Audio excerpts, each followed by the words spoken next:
Haiti borders with the Dominican. Her name is Serena Buffalino. They call her Mrs. B, and her class always begins with a pledge. Something local, something global. Haiti. They're words that carry weight here. Helping yourself means helping others, giving back, here and a world away in Haiti. And nobody's helping them, except for people like us. It was through her the class learned of Haiti, of the nearly 1 million orphans, many with no school, no support, no Mrs. B in their lives. They could not wrap their head around that. Mrs. B's students are among Toronto's most at risk. Their challenges vary from emotional and behavioral difficulties to learning disabilities. Their trauma so severe they can't function in a regular school setting, and we aren't allowed to show most of their classmates. For most of the kids, most of society has turned them away. And in this classroom, they're accepted. They're accepted no matter what for who they are. Take Yolanda. She came here last year so burdened and withdrawn, she would often fall silent, sometimes for days on end. It was, she says, Mrs. B's patience, her quiet encouragement, that saved her. She actually saves people's lives from dangers. And perhaps that's why these marginalized kids feel such a kinship with the orphans of Haiti, and why they were moved to act. And so when Yolanda and Jackie and Patrick said, well, Miss B, we need to build them a school. Build a school, no easy task. They started out raising money. They sold samosas, washed cars, screened movies, you name it. And in just a few months, this little class raised $20,000. So much, it's not just a one-room schoolhouse they can build, but a full 3-story school. And so Mrs. B set off on a journey she'd dreamed of, up into the dusty mountains above Port-au-Prince to a town called Canaan. It's home to thousands of earthquake refugees who live with no running water, no electricity, and no school, until now. The first step was a temporary school. It's up and running. 53 students already in uniform. The permanent school for 250 is growing from its foundations. It makes me want to cry because she just makes me feel so awed, and I'm very proud of her. All of this because of a handful of students back in Canada, and Mrs. B, the teacher who believed in them. These are for you. At another fundraiser, a special tribute to the students, accepted by someone who, without Mrs. B, might not be here. They believe in me and I believe in them, and together we not only change our lives, but we change the world around us. For inspiring great things and seeing the potential in everyone, Serena Buffalino is this week's Everyday Hero. This is the reason why I do what I do, is because of Yolanda and all the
Good morning.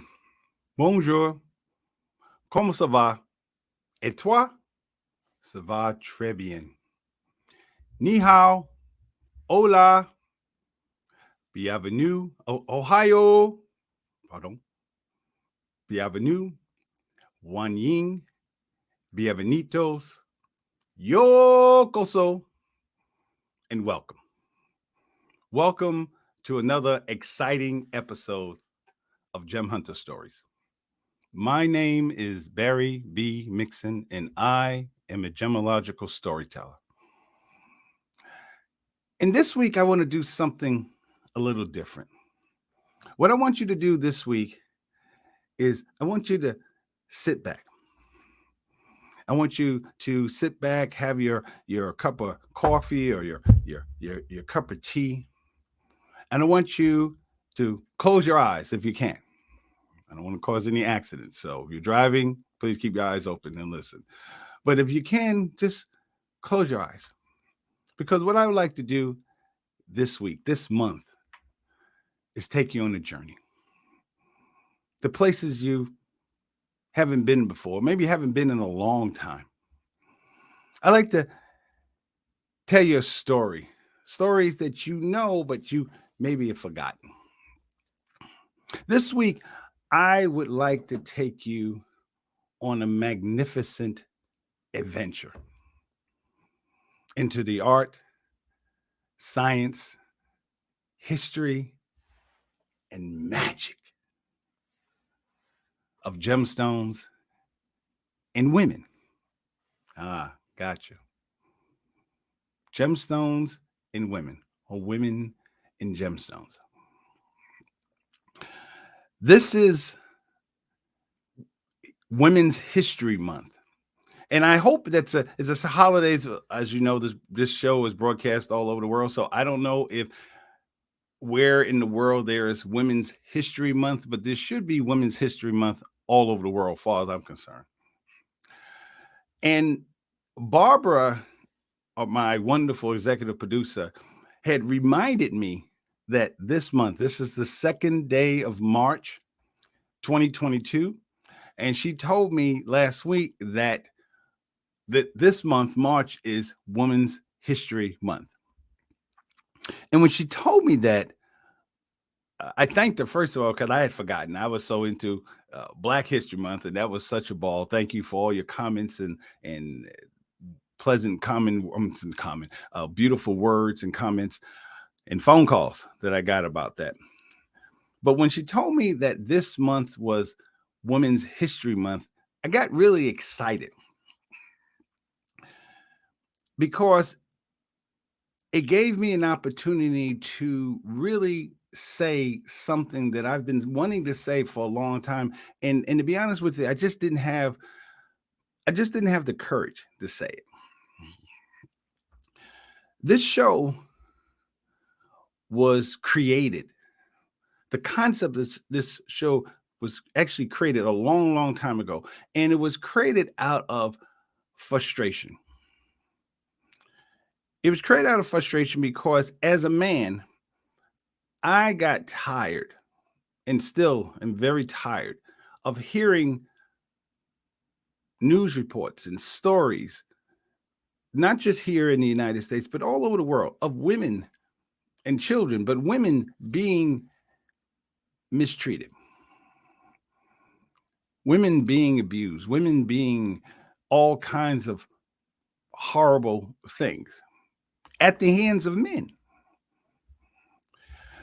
And when I first started this show, at least the concept of this show, it was an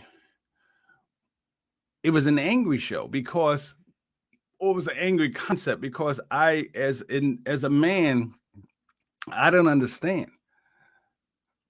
I don't understand when you hear men who you thought were reasonably intelligent, reasonably educated, or extremely educated, and yet they feel the need to do the things that they do to women. And when you begin to understand the concept of what value is something that's agreed upon. Value is when you say something has a certain value and someone buys that or invests in that, it's because they see the value of that. You could have, I don't know, if you believe that this cup, Darth Vader cup, is somehow a limited edition cup, and you are a huge Star Wars fan, and you find that I have this cup and I sell this cup for $1,000. And if you value this cup as a Star Wars fan, then you buy it. And you buy it and you think that you got a deal. You think, oh my God, how wonderful it is that I got the last Darth Vader coffee cup. You didn't care if it was used anything else. You knew, you understood the importance of this cup, so you bought it.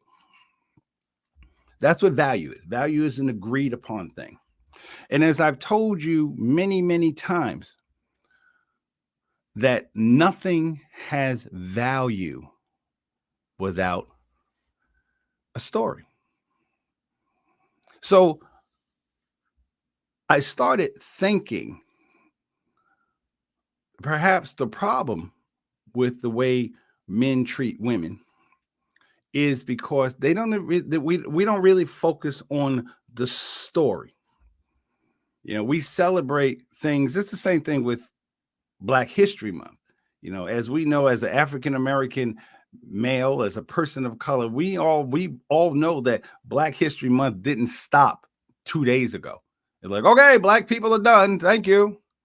And next, women. All right, great, women. And we got some guy with a clipboard just saying, okay, you got 31 days to show what you're about. No. If Black History Month is 365 days a year, then Women's History Month is from the beginning. And if you're going to talk about Women's History Month, then you cannot talk about Women's History Month without understanding the importance that gemstones play in that history. As I told you, well, as you guys know, those of you who are born in March, this is your aquamarine. Aquamarine is your gemstone for this month. And as I told you before, and I will tell you throughout this month, the aquamarine is basically the sister gemstone to emerald. Magnesium, beryllium, silicate. That's what aquamarine is. That's what emerald is. So this is the month of aquamarine. A beautiful blue. Those of you who've been to the Caribbean or some of the different well, mostly in the Caribbean, but Australia, the Caribbean, different places in Europe, you've seen water this color, aquamarine. And we'll get more into that. And I haven't forgotten amethyst. I didn't give amethyst its due because of all the things that I was doing. So those of you born in February, we'll come back to amethyst. Trust me. When you talk about gemstones in women, and you're going to see a lot during this whole month of Women's History Month. You're going to see a lot of shows and commercials and advertisement that's going to uplift women, that's going to empower women, that's going to remind women that of who they are and the things. And you're going to hear stories about different women in history. You're going to read about Amelia Earhart. You're going to talk about Madame Marie Curie. You're going to talk about Maya Angelou. You're going to talk about Madame C.J. Walker. You're going to talk about women from Asian cultures. You're going to talk about women from Hispanic cultures. The first this, the first that. Now, right now here in the United States, we are in the process of nominating. We have nominated President Biden, the first African-American woman to the Supreme Court, Tanji. Okay. I mean, just Ketanji Brown Jackson. Wow. But yet we still live in a culture, in a society, in a world where women are not valued. Women are not valued. So I didn't really, I knew I wanted to say something about that, but I didn't really have the courage to say it because we live in a society where if you are not some kind of expert, then it's like you can't talk about it. I can talk about gemstones. I can sit here and say, oh, well, I went to the Gemological Institute of America, or I attended the Gemological Association of Great Britain and Northwestern University for appraisal studies. And when I'm hired as an appraiser, when I'm hired to talk about different gemstones, it's based on that expertise. And what that expertise is, what I do as an appraiser is that I look at a piece of jewelry and I say, what is it made out of? How did it get here? What processes did it take to make that piece of jewelry? Is it real? Is it synthetic? Is it imitation? You know, why did we cut? Why did we use that cut on that gemstone? Why does the light reflect the way it does? All those things. And I have to understand all those processes, all those things that came together in order to give that piece of jewelry a value. That's what an appraisal is. So I started thinking a while back, one of the best ways, I believe, to talk about this subject of uplifting women, of empowering women, is to use something that already has, not only already has value, but some of the same characteristics. And I've said this again and again and again and again, some of the same characteristics, many of the same characteristics that you see in gemstones, you find in women. I don't understand how people don't see that. I put on my Facebook post that I believe that one of the greatest things that a man can do is to study gemology. Because if you understand it, once you begin to understand gemology, then and how gemstones are created, then it opens your mind to understand the true magnificence of women. Now, again, I can give you a background of how many different classes and certifications and degrees I have in gemology, but my only background in women is that I grew up with women. My mom was a woman when she wasn't playing a dragon on TV or a gunnery sergeant. My mother was a woman. My sister, my business partner, the people I work with, people I have learned so much from. I am here today in front of you by virtue of people, by virtue of women who have come in my life. So when I think about women, I think of women in a completely different way as a result of, and mostly because of my time, my 18 years of studying gemology. When you begin to, well, let me back up because I don't really remember the exact day that I began to make that connection between women and gemstones. But what I can tell you is I remember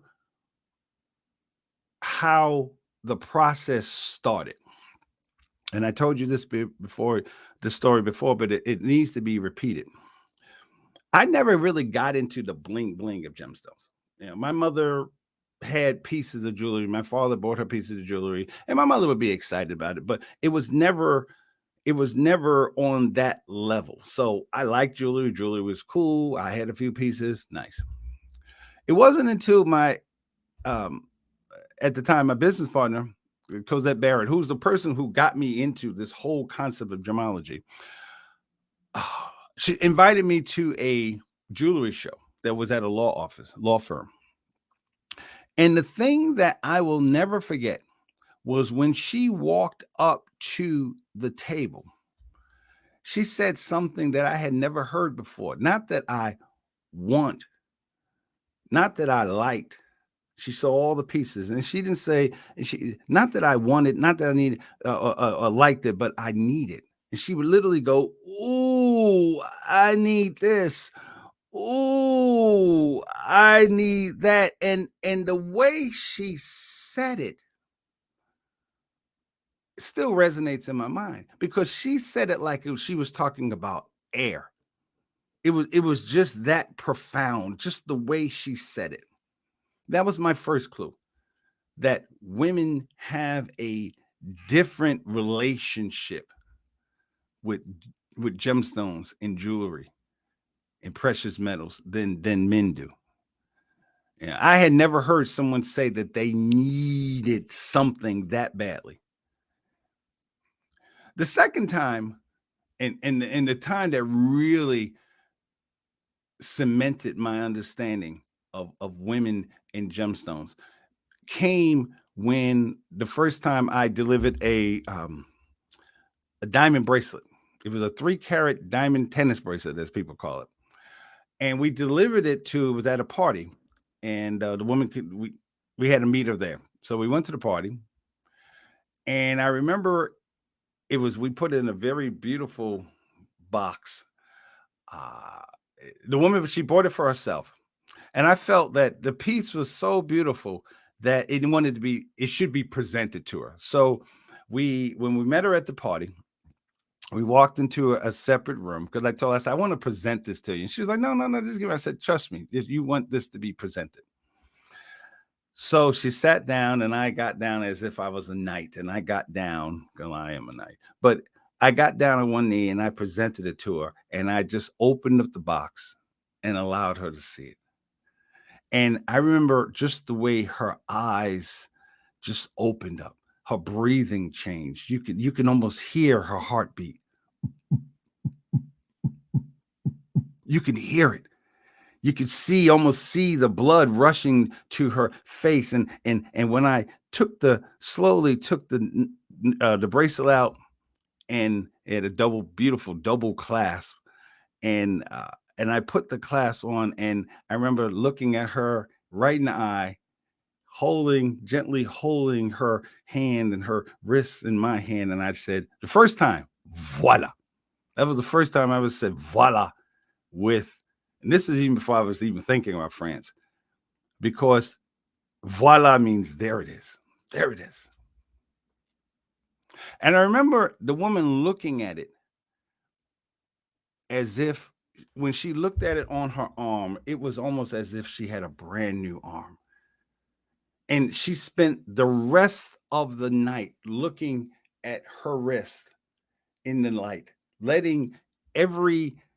she wanted to catch every ray of light that was in the room, and have that transmitted through her bracelet. And through that bracelet, that light was transmitted through her, and she was transformed right before my eyes. So when you are studying or looking at Women's History Month, Black women, white women, Hispanic women, Asian women, when you look at Women's History Month, you have to understand, if you're going to talk about gemstones and women, you have to understand that women have a completely different understanding of what gemstones are. When a woman sees a gemstone, they see themselves, and what I've come to understand is that the reason why that is, I believe, is because gemstones and women are both elemental. They both understand. There's a connection there, because women understand what gemstones are from a spiritual point of view, on a molecular point of view. They see themselves. So the reason why I created this program is because, versus just going out there and protesting and being angry, I said, let me tell a different story. Let me tell the story of what gemstones are. And then when you begin to see and hear those stories, then you will begin to see yourself in a different way. The purpose of this program is twofold. One, to get women to understand that when you look at the reason why you love gemstones so much is because that's who you are. And I mean that. That's who you are. My expertise with women, the fact that I've been around women all my life lets me know, let me be able to say finally, clearly, that women and gemstones are manifestations of the same energy. They just are. So if you're going to look at Women's History Month, then you have to go back to understanding what that is. What are we actually celebrating when we talk about Women's History Month? And in order to do that, we have to tell the story of who women are. And I just particularly tell the story in terms of women in gemstones. Because it's women that really put the value. When you look at the whole history of gemstones, it's women that really create the value of what a gemstone is. Yes, throughout history, men have mined the gemstones and done all kinds of things for gemstones, but ultimately, the person who wore this piece is not going to be a man. The person who wore this piece is not going to be a man. And I apologize for to the men. I apologize to the men if I spend a lot of time talking about women and gemstones. It's not that men do not have some of the same characteristics that gemstones. It's just so clear. It's just so clear. It's so profound when you really look at women and gemstones. So I apologize to the brothers out there who are upset. Why is he always talking about women? Now, women are all right. Yeah. And it's kind of, when you understand gemstones and women, it's kind of like the way my father was when I told him I didn't like jazz. I didn't like jazz for a long time. I thought jazz was just, oh God. And I remember sitting in the car with my dad and we was listening to music. It was like real jazz, like Miles Davis, Thelonious Monk type of jazz. And I was like, oh my God, this is so horrible. My father just looked at me and said, you're just not old enough yet. So as I began this journey of studying gemstones 18 years ago, I began to understand not just what he meant with jazz, but what he meant, how I began to evolve in my thinking about women by studying gemstones. So what we're going to do for the next 4 or 5 weeks of Women's History Month and probably beyond is we're going to start to look at what the relationship between gemstones and women. I'm going to show you different periods of time where literally women have changed the history. The history of mankind has been changed, has been altered because of the relationship between women and gemstones.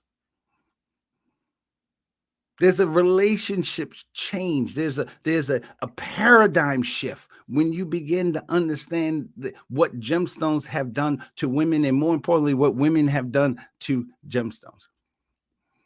So let's go back. Let's go back way to the beginning of when I told you that there's 5 characteristics that make a gemstone a gemstone. I told you that a characteristic, it has to be rare, it has to be beautiful, it has to be durable, it has to be desirable, and when you have all those together, then those things have to have value. It has to have value. Someone has to see this and says, yes, this is what I want. This is what I want. You see the value in that color. You see the value in that shape. You see the value of the way the light, the way that gemstone interacts with the light. So let's put that in terms of women.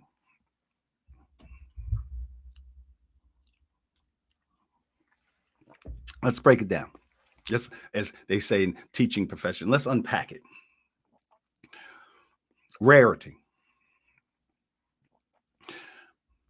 There are 4,000 different minerals on Earth, 4,000 different minerals. As a gemologist, my job is to, well, we still have to learn all of them, basically.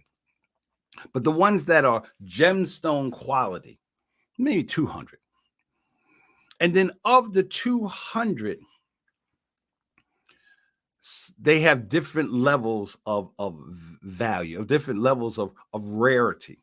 But understand that all gemstones are rare because you're talking about 4,000 different elements, 4,000 different types of minerals, and each of those minerals have a specific molecular structure that those atoms have to come together in a certain combination, in a certain format, in order to create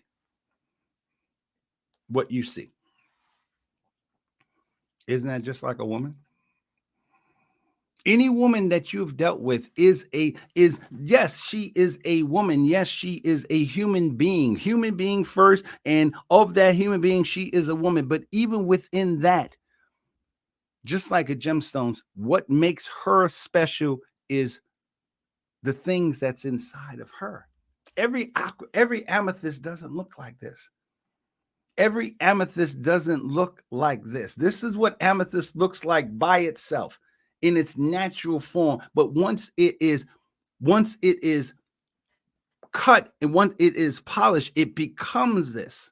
So when you think of a woman, you have to understand that a woman is the similarities between women and gemstones lies in the fact that even though we're talking about an inorganic structure versus an organic structure of women, all gemstones are is the static manifestation of gemstones, of elements coming together. Whereas women it's fluid, it's moving. And so the woman that you're with is rare because of all the things that had to come together in order to produce, in order to create the person that you see. And I'm not talking about just somebody that you love. I'm not talking about somebody that you're married to or you're dating. I'm talking about women in general. In general. When you look at a woman, each and every woman is just like a gemstone in the sense that they are unique to the planet, to the species of women, the genus of women, of females. They are unique. And we will talk more about that uniqueness. And I'm going to give you a surprise at the end of this on the other side.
All right, we are back.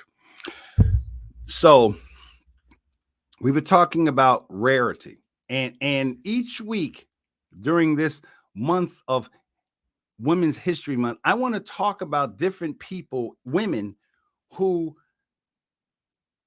played a major part in the whole history of gemstones, jewelry, precious metals. And one of the people that I have to talk about, and as I said, this is Women's History Month, but if you understand that everybody on the planet, everybody, Republican, Democrat, Independent, black, white, male, female, I mean, well, not male, but everybody, sorry, comes from a woman. Everybody has a mama. And so we're talking about rarity. So that woman that's in your life is not only rare by herself, but she is rare because she produced you. That's one. So each week I'm going to bring a different aspect of what makes a gemstone a gemstone. And hopefully at the end of these stories, you begin to understand why women are gemstones. The characteristics of gemstones you see in women. So let's talk about rarity. And let's go back, since this is Women's History Month, let's go back to one of the women who started it all, and that woman is Cleopatra. My girl, Cleopatra. And again, and I know I talked about Cleopatra before, but if I'm going to talk about gemstones and women in the relationship, I got to start with Cleopatra, because I want you to understand the greatness of this woman. Cleopatra was born in a time where, similar to, so in some ways, the way women are treated today, women were just property. She was just chattel. And yet this woman rose to the level that she rose to. This is the woman that spoke 8 or 9 different languages. This is the woman that was trained in science. This is the woman that created her own perfume factory. This is a woman who understood engineering. She understood politics by herself. And you have to understand that this is the woman that was born in a family where people murdered each other all the time. The Ptolemies were that kind of crew. It's like when somebody was missing at Christmas dinner in her family, that's because somebody was taken out, and yet she survived. And what makes Cleopatra so amazing, and as all the women that I will introduce for the next 4 or 5 episodes, what makes them amazing is who they were and how they got their power. How that power came about. Because I want you to understand that before Cleopatra met Julius Caesar, she was under siege. Her brother, who was like 10 years old, she was maybe 19 years old. Her brother, they elevated him to king. They were sharing, because she was a woman, and they had to share their monarchy. They shared their kingdom.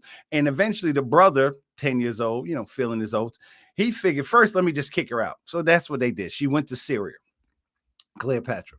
Then someone whispered in his ear, the brother, well, you should really kill her. Okay. As long as she's alive, she's a danger. So he sent a whole entire army to get her. A whole army surrounded the city. Then when Julius Caesar came, they knew that she was going to try to contact Julius Caesar, because who Julius Caesar was. And she was so brilliant that she got through a whole entire army. We're in a war right now. Imagine somehow traveling through, being Ukrainian and traveling right through the heart of Russian army defenses to meet Putin. So that's what Cleopatra did. Cleopatra figured out this plan that she was going to go right through the armies of not only her brother, but Julius Caesar's armies, and literally meet Julius Caesar. So she rolled herself up in a blanket. This is a woman that was a queen. She was a queen. And she rolled herself from the carpet, had her boys, had her servants carry her, sneak her down the Nile, through all the different defenses, being brought in that carpet. And you have to understand that at any point in time, she could have been killed. Like that. First, they would have killed the servants. then they would have killed her. I mean, if she sneezed, if she coughed, if she passed gas, anything that happened, if they suspected her in that blanket, they would have killed her. And yet, when they brought her to Julius Caesar's tent, and Julius Caesar was suspicious, he was ready to cut through the carpet. And the servant said, no, no, no, no, you don't do that. If you cut it, then you're going to ruin the carpet. And Julius Caesar said, yeah, okay, that makes sense. And then he allowed the servant to roll the carpet out, and out of the carpet came Cleopatra. And as I told you before, Cleopatra wasn't the most beautiful woman in the world. She came from an incestuous family, so her nose, her looks, she might have had challenges with her weight and the whole look and everything else. But when she rolled out of that carpet and just said to Julius Caesar, "Voila, here I am." Julius Caesar was captivated, was entranced, was intoxicated by this woman. And this is a man that had 500 other women. Literally, I've read that he had at least 500 women, plus Sevilla, who Sevilla was Brutus's mother, probably. And he spent like almost $500 million saving her. This is the man that had many, many, many, many, many women in his life. But yet when he saw Cleopatra, he just stopped. Because Cleopatra, where did Cleopatra's power come from? Not just her intellect, not just her style, not just her understanding of so-called men things, not that she understood leadership and fashion and style. She understood, she owned an emerald mine. She owned an emerald mine. She owned a gold mine. So when Julius Caesar saw her, he said, that's it. I think about that scene from in Harlem Nights when Sunshine, those of you who didn't see the movie, those of you who seen it know who exactly. The Sunshine was just this spectacular, really beautiful African-American woman. And when the white guy saw her, he fell so totally head over heels in love with her. He called up his wife and said, "Hey, Barbara, yeah, it's Barry. Yeah, I'm not coming home no more. Okay, tell the kids I said bye." That's what Julius Caesar said when he saw Cleopatra. So here's a woman that used the powers of gemstones and precious metals to change the world. Italians didn't know anything about style before Cleopatra came. They didn't know anything about makeup, and they didn't understand about anything about perfume and things like this. Cleopatra changed all of that. When she came down the Nile, dressed, and her whole barge was done like Venus.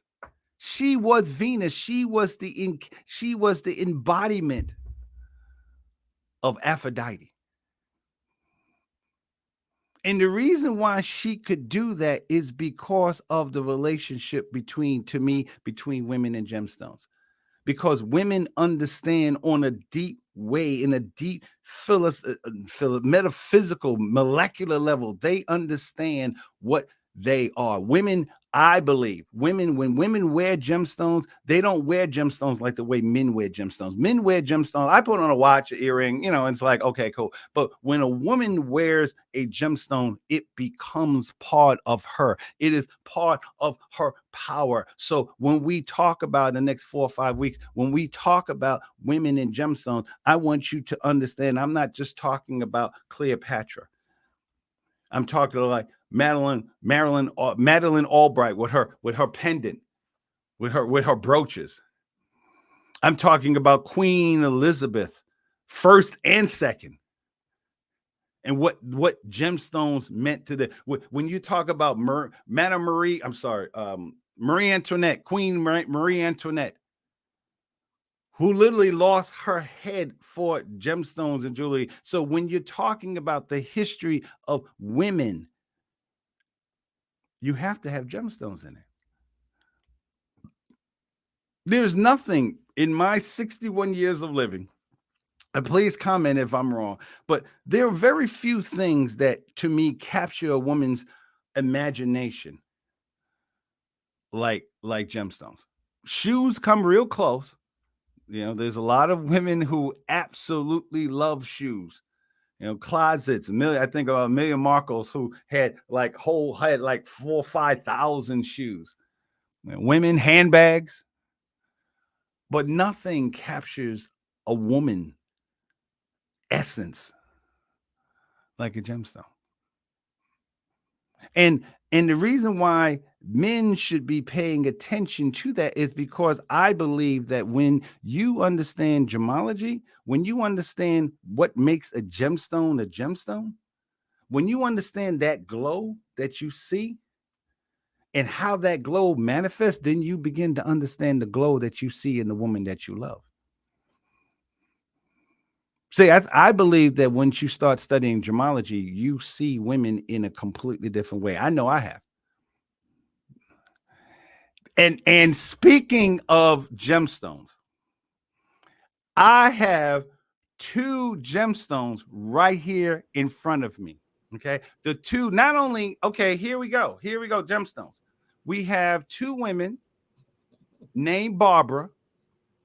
Okay. Different color, different clarity, different levels of things that they've gone through in their lives. So when you begin to understand gemstone, when I see the 2 Barbaras, all I see is 2 different levels of gemstones. Not even levels, just 2 different varieties of gemstones. So here we go. So hey Barbara, Hey, Barry. how are you? Barbara's on mute. Barbara's on mute. There we go. And Barbara, you know what? And first of all, let me say a special shout out and thank you for we see my executive producer, Barbara Beckley, all the time, but I don't get a chance to see Barbara Ellison all the time. So welcome. She's, beautiful, the colors and everything else. Yeah. That's why I'm talking about gemstones and women, because not only just look at them, look at who they are, their hair, the colors in the background, the glass, Barbara's glass, look at their glasses, look at their lipstick, look at their hair. And when I have no hair, I really appreciate hair, you know. So if you are going to begin to understand gemstones and women, you have to understand that this is easy. Understanding what this is easy. It takes more time to understand what makes a woman, what makes Barbara, 2 women have the same name, but they're different varieties of gemstones. So what we're going to do is, here's a surprise. I'm going to open up a brand new network. It's called Clubhouse. And I realized that Barbara and I talk all the time, and I realized that I don't have enough time within my show to really elevate women to the level they are. And because a lot of men, again, stories, they don't understand the value of women because they don't understand the stories. So what this Clubhouse is going to be is about where it's going to be called, I have to do it right, Barbara, the Love Lab. Love it. The Love Lab, because what I want people to do is I want men and women, but I want people to come on, and I want us to literally look at what value is in real terms, in terms of relationships. I want women to come on and literally have a conversation of seeing their similarities between gemstones and women. So what we're going to do today, and of course, this puts me on the spot as a gemological storyteller. So what we're going to do today is, since I have 2 lovely examples of gemstones, I would like, with the time we have left, Barbara, the 2 Barbaras, I want you to ask me a question in terms of women, in terms of relationships, in terms of just really, let's deal with just women, yourself. Forget about relationships right now. We'll talk about that later on. Mm-hmm. When I talk about gemstone, what's your favorite gemstone? What month are you born? And what's your favorite gemstone and why? So let's go with our guests. Let's go with Barbara Ellison first. And Barbara, what's your favorite gemstone? What month are you born and why? I was born in May. May. Ooh. And I've always loved, so consequently emeralds. Mm. And they just, and unfortunately I lost it. I had a beautiful emerald ring, and so often I think about that ring. Mhm. And and now you have given me the impetus that, you know what? I'm where I deserve it. I'm going to buy myself another emerald ring. My birthday is coming up in May, of course. So that's going to be my birthday present from me to me. I'm going to buy myself another emerald ring. And notice how, folks, notice how she talks about it. She didn't just say, I'm going to buy another, like men do power tools. I'm just going to buy another drill, and just do that. It's a part of her. She remembers it. She lost it. And it's almost like losing a part of who she is. So when I talk about emeralds, we're not talking about just March 2nd, 2022. We're talking about March 2nd, 3,500 years ago, because Barbara Ellison digs the same thing that Cleopatra digs. And the cat is even in it. The cat's like, hey, what's going on? I cannot. My cat literally knows when I am on Zoom. See, there you go. I can sit here and she nothing doesn't come near me. But when I'm on Zoom, it's like she hears me. It's like she hears it every time. So now I don't try to stop her. Exactly. Just like accept it. Okay, cool. So Barbara Beckley. I love her name. So Barbara, in fact, Barbara, this is where the universe works. So Barbara Ellison's birthday is May, which is Emerald. Let's just guess when Barbara Beckley's birthday is. So go ahead, Barbara. Tell the audience, when is your birthday? My birthday is March 15th. Ooh, March 15th. Yeah. Now, for years, Barbara has been dealing with the concept of the Ides of March. Okay. Shakespeare wrote that, right? The Ides of March. And for those of you who missed that 7th, 8th grade or college history class, the Ides of March is when Julius Caesar got done in, right? That's the day that he got assassinated. And Barbara's like, dang, I mean, why I got to be born on the day that somebody got stabbed to death? Like that ain't no trick. But let me give you a different way of looking at it, Barbara. Because guess what? When Julius Caesar got assassinated, he was hopelessly in love with Cleopatra. Okay. Cleopatra was the one that inspired Julius Caesar to become an emperor. He kind of knew it.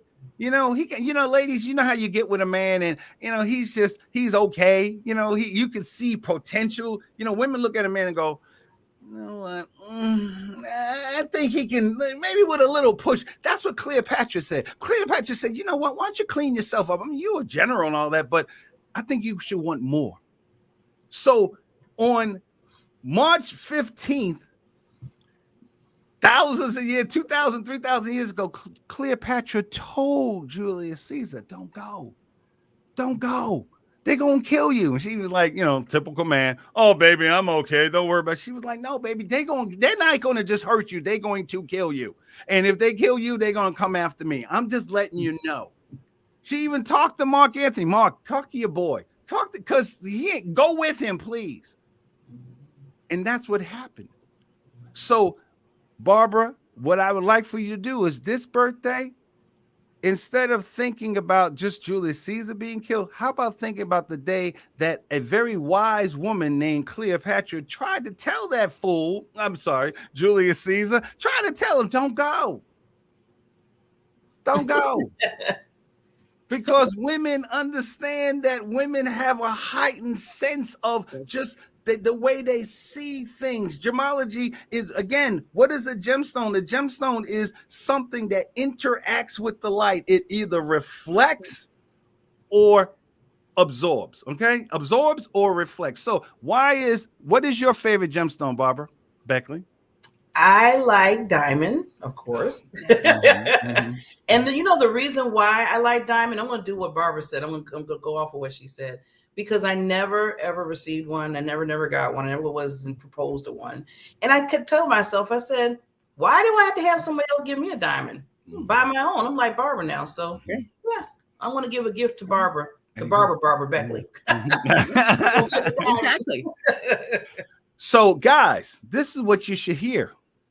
What you should hear is the relationship that both women feel with the gemstone of their choice. Now, even though Barbara is born in March, which her birthstone is aquamarine, what she loves is diamonds. And if you are the man who is providing Barbara with a diamond, then you should understand that ranks you, that puts you on a whole nother level in her mind, because she has never had a diamond. So if you gave her a diamond, I don't care if it's the diamond that came from Sam's Club, for Barbara, that is her first diamond that she received from someone who cared, male or female. That means the world to her. That is her hope diamond. That is her hope diamond. If you understand that Barbara Ellison understands that loves emeralds, and even whether you buy it for her or not, when you understand what emeralds mean to her, then you understand a part of who she is. And that's what the Love Lab is going to be about. It's going to be about a place where women can become empowered, where women can begin to understand the relationship they have with themselves, using not just feel good metaphysics. Oh, just smile and I want you to understand the same way this works, because both of these women right here are just like emeralds. It's the things that's inside of them. Ooh, let me stop for a second. It's the things that's inside of them that made them who they are today. And you know what, Barry? Just listening to this, why am I, instantly it's like, oh, I'll wait till my birthday. Why should I wait till my birthday? When you're an emerald today, every day.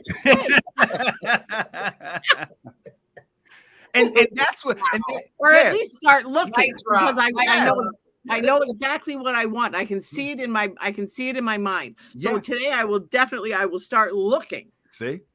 And even in the looking, she's becoming empowered. Even in the looking, because she understands the relationship. She understands what is going to happen when she puts that emerald on her ears, on her neck, on her fingers. She understands the power of that. So if we're going to talk about women in history, you have to understand that gemstones for women is not an accessory.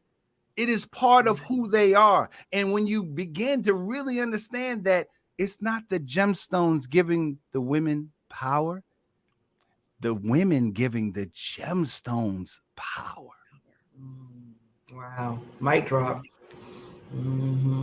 That's the purpose of this show. This is what the purpose of the Love Lab will be. It will be on Fridays. We'll have more information. It'll be on Friday nights. Okay. We said about 10 o'clock, Barbara, with 10 o'clock. I'm putting two hands up, 10 o'clock. Chicago time, 10 o'clock. Because what I want is, and Friday night, I want women who, say to themselves, man, I'm not on a date, or man, I'm this, or going through, all the things that people go through in their heads and stuff. I want you to come and just have a cup of coffee, have a glass of wine, and just sit back and learn about yourself through gemstones, to see yourself, to see the same characteristics that's in that emerald, in that aquamarine, in that diamond is within yourself. So what do you think, ladies? Do you think this is something that is needed? I should say something that would be interesting. So what's just a few minutes got left. What's the one question that you would ask? I know Barbara's like, no, we don't. Okay. Y'all didn't miss that. See that little sign. No, we don't, Barry. So what I'm going to do is, I'm going to stop there. But what I want you to do, here we go. Put in the challenge, put in the comments, comment on what kind of question that you would ask in the Love Lab. What kind of question would you ask me as a gemologist, as a gemological storyteller? What question would you ask in regards to how that gemstone relates to you and why?